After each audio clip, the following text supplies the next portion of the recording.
বাংলাদেশ জাতীয়তাবাদী যুবদল মহিলাবাস ইউনিয়ন যুবদল কর্তৃক আয়োজিত যুবদলের ৪৬তম আলোচনা সভায় উপস্থিত আছেন জাতীয়তাবাদী যুবদল মহিলাবাস ইউনিয়ন যুবদলের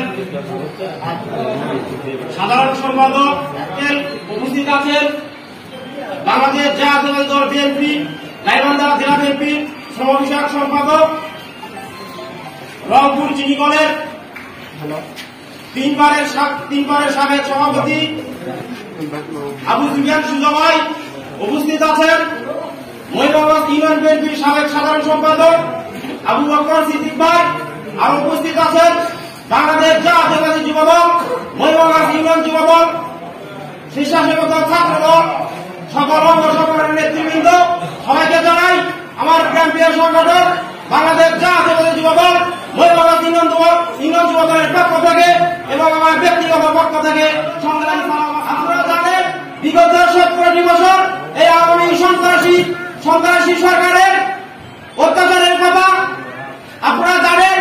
এই সন্ত্রাসী সরকার বিগত ১৭টি বছর সারা বাংলাদেশে বিএনপি সহ বিএনপির সকল অঙ্গ সংগঠনের সকল নেতৃবৃন্দকে অত্যাচার নির্যাতন হত্যা গুম জেল জুলুম মামলা দিয়ে দমিয়ে রাখার চেষ্টা করেছিল। সংগ্রামী সাথী বন্ধুগণ, আপনারা জানেন এই স্বৈরাচারী শেখ হাসিনার বাংলাদেশ জাতীয়তাবাদী দল বিএনপি ৩ বারের সাবেক প্রধানমন্ত্রী আবাসহীন দেশনেত্রী গণতন্ত্রের মা বেগম খালেদা জিয়াকে বছরের পর বছর কারাগারে বন্দী করে রেখেছিল।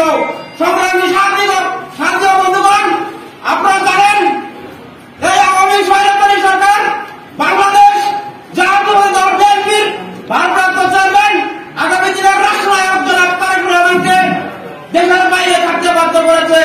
আমি আজকের এই সমাবেশে বলতে চাই, শেখ হাসিনা পালিয়ে গেলে কি হবে? শেখ হাসিনার দোসররা এখনো বাংলাদেশের ষড়যন্ত্র করে চলছে।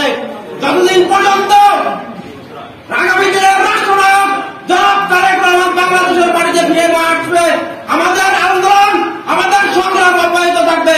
এই আশা এই প্রত্যাশা রেখে সকলের সুস্বাস্থ্য দীর্ঘায়ু কামনা করে আমি আমার সংক্ষিপ্ত বক্তব্য এখানে শেষ করছি। শহীদ জিয়াউর দেশনেত্রী বেগম খালেদা জিয়া জিন্দাবাদ, আগামী দিনের রাষ্ট্রনায়ক জনাব তারেক রহমান জিন্দাবাদ, সবাই বাংলাদেশ জাতীয়তাবাদী যুবদল জিন্দাবাদ। সবাইকে ধন্যবাদ। আসসালামু আলাইকুম। সবাই সংক্ষেপ